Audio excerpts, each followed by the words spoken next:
Warning, the Renegade Recruiter is not for the soft, timid, or faint-hearted. If you need permission or seek approval from your mother, spouse, mates in the pub, or anyone else for that matter, this really isn't for you. If any of what you've heard puts you off in the slightest, I advise you not to listen any further.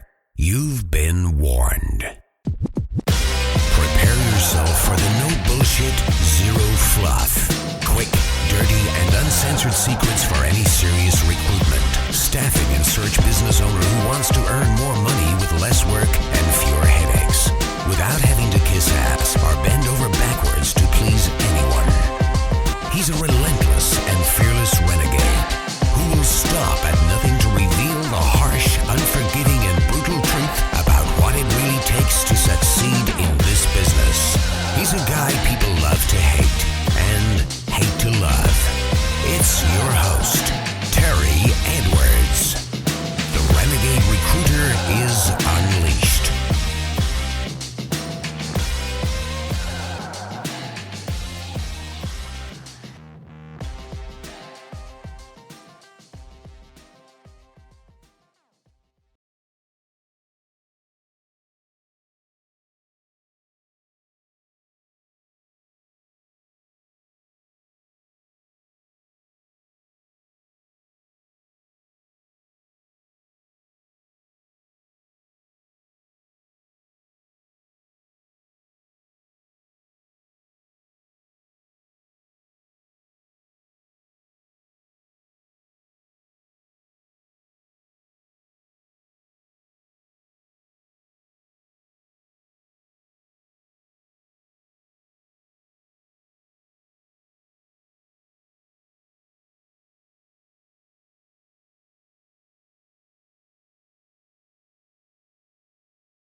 Hello. This is Terry Edwards, Renegade Recruiter, and welcome to another episode of Renegade Recruiter Unleashed podcast. And of course, we're joined by our co-host, Drew. How are you, Drew? I'm good, thanks, mate. How are you? Yeah, I'm very good indeed. And today's subject is why charities miss out on big money, and why you probably are too by making the same fatal mistake. But before we do that, just a bit of housekeeping. Look, if you enjoy the podcast, please leave us a review on iTunes. They're gratefully received. We do these absolutely free of charge, but any reviews at all are greatly appreciated. If you enjoy this and you've got any other friends or colleagues who are ambitious recruitment and search firm owners that you know want to increase their business revenue and increase their profits, please share this with them. And for the show notes, head over to therenegaderecruiter.com. So as I was saying, the subject is why charities miss out on big money, while you probably are as well by making this same fatal mistake. Some time ago, a friend of mine was competing in the New York Marathon. And like most people who compete in marathons, he was doing it for a very worthy cause. It was to raise money for charity. I can't, as I sit here, remember what the charity was, but what I do know is a few months prior to the event, he asked me if I would donate. He just sent me an email saying would I did donate. And I went straight back to him saying, yeah, no problem at all. And when I said that, I genuinely meant it. I almost always donate money to my friends' charities. I don't know about you. You're probably the same as well, Drew. I know you're a lot tighter than me, but overall you do donate to charities, don't you? Yeah, I mean, again, I think whether you feel strongly about charity or not, usually for me anyway, when a friend asks means donate, I'll do it. Like, again, not to support the charity necessarily, but to support them in whatever they're doing for the charity, and obviously to support, because obviously they feel strongly about it, or I'm assuming they feel strongly about it, to support what they believe rather than anything else. Yeah, and I think most people are like that.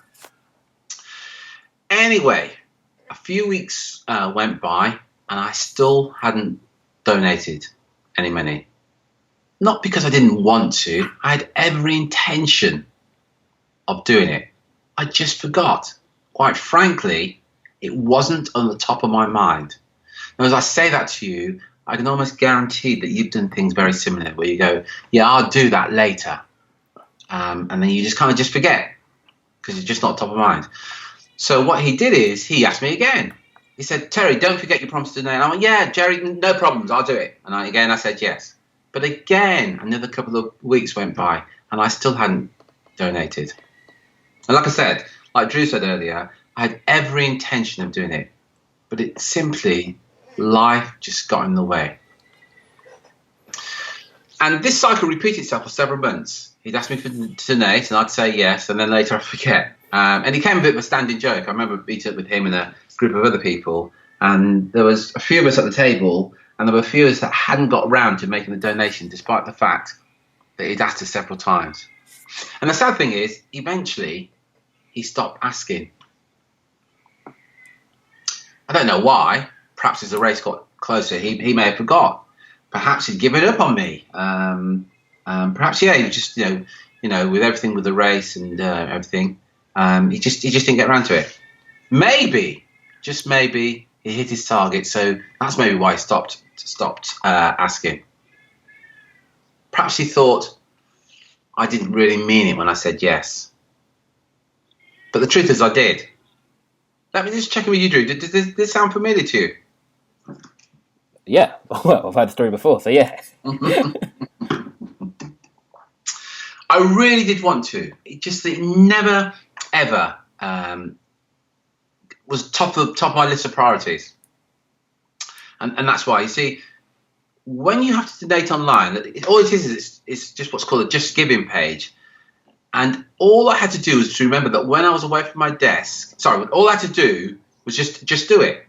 But what I tend to do, I'd remember when I was away from my desk or in the middle of doing something else, so I just wouldn't do it. But I'd think, oh yeah, I'll do that later. Until eventually, it wasn't in my mind at all. I hadn't actually forgotten that he was competing in the race. I had forgotten that he was competing in the race until I saw his post on Facebook, and it jogged my memory, pardon the pun. But the bottom line is, the charity missed out on the donation. He missed out on my support. And I missed out too, quite frankly, because I would have loved to have supported the cause he was so passionate about. So it ended up that we'd all missed out. Everybody missed out. But there's a message and a lesson in there for you as an owner and a director of a recruitment and search firm. Right now, as I'm speaking to you, there are people in your network who know you, they like you, they trust you. And right now, they have a need for your services.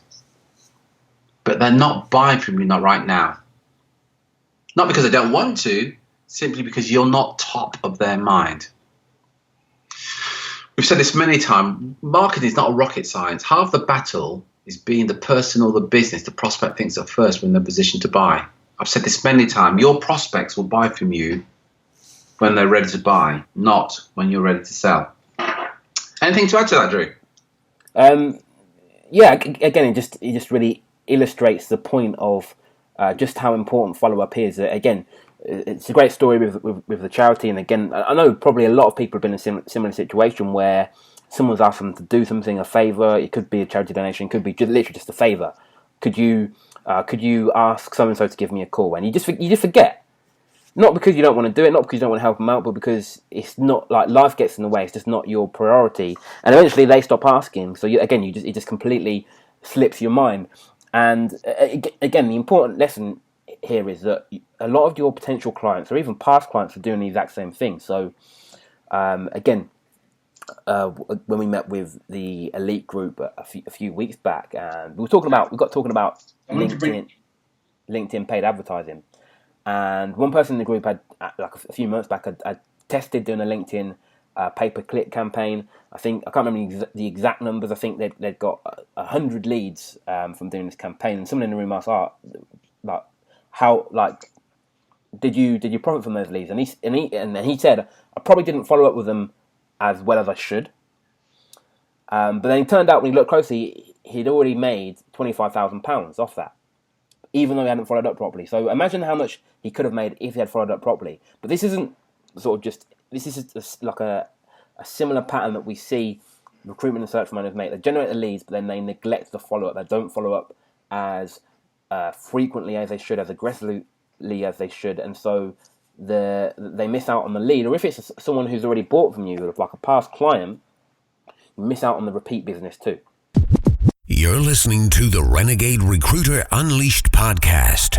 For show notes, additional resources, and podcast updates, head over to www.therenegaderecruiter.com. Again, the amount of times that I've spoke to a recruitment search firm owner and they're sort of pissed off because a past client, someone they think they have a good relationship with, has used a different search firm. And again, it's not because they didn't like the work that was done for them before. It's not because they didn't have a relationship. It's just literally because the other search firm was more consistent with their follow-up. Yeah, and I've experienced that, something very similar with there's a particular restaurant that we all go to as a family for most celebrations or whatever. But there's another restaurant, and they're very good at promoting themselves, interestingly, via email. So every Easter, Christmas, they've got the dates of relevant dates in our family, and they're always emailing us when it's somebody's birthday or whatever, saying, look, if you're thinking of having a celebration, going out for a meal, why don't you come and they give you like a free dessert or a free bottle of wine or whatever. And honestly, they're not our favourite restaurant, but we tend to go there because we just get the reminder, and literally the email comes and I think, oh crikey, yeah, I need to book a table for the family, and we go there. But I'm going there because they're in the forefront of my mind at the time I'm ready. I mean, there's so much you can learn from that as a owner and director of a recruitment and search firm. A big reason that you're missing out right now on sales is because your ideal clients haven't even thought of you. In most cases, they didn't even know you exist. See, I've said this many times. You can have the best service. You could have the largest database of candidates. But if your ideal clients have never heard of you, it makes no difference. Your success has got nothing to do with how good you are at doing the recruitment or executive search. It's got everything to do with how good you are at getting in front of your ideal clients. That's why it's imperative that you have a reliable and predictable marketing system. In fact, it's vital to your future success. Now, the system must make sure that your potential clients know who you are and think of you first when they're ready to buy. To repeat, your clients will buy from you when they're ready to buy, not when you're ready to sell. The problem you've got is you don't know when they're ready to buy. But with a systemized system where you're in front of them on a regular and consistent basis, you substantially increase your chances of getting that business and winning that business and making those placements and increasing your personal earnings. Drew, anything to add to that? Yeah, again, it just reminded me of another story from our recent elite meeting where one of our clients there, so a search firm based over in Ireland, had just had a really good quarter, so had doubled what it sort of is. He was at. Sorry? I said, oh yeah, I remember now. Yeah. He was at a certain level and managed to double it by doing just one key thing, and that key thing, it wasn't any fancy marketing tactics. It wasn't anything like that. It was just sending a text message, a simple text message to the clients who had worked for before, the ones who had a good relationship with on a personal level. So he actually had their mobile number. So he simply sent a text message to clients asking if they want to meet up. So it was around the Christmas period. So we're saying, Christmas is coming up. Do you want to meet up for a drink? To his past clients, ones he had a good relationship with. Obviously, some of them said no. Some of them said yes. But for all of them, what it did, it reignited the dialogue. It was another method of follow up, and he was able to get some business out of it just because all of a sudden people were saying, "Oh yeah, let's meet for a drink. Actually, I've been meaning to contact you. I want to talk to you about this." Or I can't make the drink. I've got too many things on, but I do have a job for you. And again, it just illustrates the importance of follow-up. So he was able to double sort of his normal quarterly billings. But what would happen if that was something he had done every quarter? What would happen if that was something that you had done every quarter? Again, there's people in your network right now who want to pay and are willing to pay for the services that you offer. The reason you're missing out on the business, the reason they're not contacting you is because you're simply not top of mind. And the only way you can get top of mind is with consistent, regular follow-up. So we're talking about things like autoresponders, having some form of email follow-up, an automated email follow-up. We're talking about making phone calls to these people. So again, you wouldn't have to be following Tony for that long to know that we're against cold calling in general, but we're for calling people you have a relationship with to enhance that relationship. So calling past clients, calling leads. It's about sending direct mail to these people. So you constantly, once you've got the lead or once you've got the business, you constantly want to be on these people's radars. It's one of the reasons we have a monthly newsletter that we send out. It's the reasons we send daily emails. It's the reasons we do these podcasts, by the way. So this is another form of follow-up. We're constantly staying top of mind. So all the people that listen, again, when they think about buying the services that we offer, we want to be the first person they think of. And again, that's the similar thing that you want with your clients as well. And think about what Drew just said there. Drew talked about the client in Ireland who sent a text. We talked about sending emails. Some of our clients send direct mail. We talked about podcasts. We also do webinars. The point we're making here is we're not reliant on any one platform to communicate. The point we're making here is that your competitors are not reliant on any one platform. They're not just sending emails. Just to let you know, some of your competitors are sending out letters. The opening rates on letters are 3 to 4 times out of emails. I've read a study quite recently that people that receive a letter trust the content of a letter. I think it was 5 times more than they do if it came in an email format. Just think about that for a minute. If you were to use a different platform of a letter, let's say direct mail, to get in front of your potential clients, you were doing that on a regular basis. So all the different platforms that you should be doing. So you're always at the forefront of your mind. As I said before, if you want to get the show notes for this, you can go to therenegaderecruiter.com. Also, a quick reminder of the Marketing Domination event, which is in London on the 22nd and 23rd of June. This is a 2-day event. Now, this is only for abnormally ambitious recruitment and search firm owners who actually want to dominate the market. This whole thing is about how you can dominate your particular niche market. You already know now that it's becoming more and more difficult to get business. It's becoming more and more difficult to get hold of decision makers and to get that growth. It's becoming increasingly more difficult to get top consultants to join you. Now, you've got a choice in this. You can either ignore this and do nothing and, well, good luck with that, or you can do something about it. We're going to share with you over 2 days in the market domination exactly what to do so you can dominate your market. Now, we're so confident about this, by the way, we're going to give you a guarantee as well. We're saying this, look, if you don't think that this whole 2 days with us is going to be worth at least a minimum of 100,000 in additional revenue for your recruitment or search business over the next 12 months, simply let us know and we'll refund all your money in full. Look, it really is as simple as that. You've got nothing to do. What we say, come and join us for 2 days with £100,000. Can't believe we're saying this. £100,000 money back guarantee. If you go to Terry Edwards, Terry Edwards, EDWARDS.com /MDX. If you go to that website, all the details are there, how to apply. I know there's only a few places left, so you may have to move quickly on this. And to repeat, this is only for you if you're an owner and director of a recruitment or search business and you're serious about dominating your market. If you want to know what the top recruitment and search firms are doing right now. Come and join us for 2 days, and we're going to share with you exactly what they're doing and what you can do so you dominate your market. Anything to add to that, Drew? No. Excellent. Drew, thank you very much indeed for joining us today. That's really appreciated. Okay. This is Terry Edwards, Renegade Recruiter. Until next time, take care, take action, and be relentless.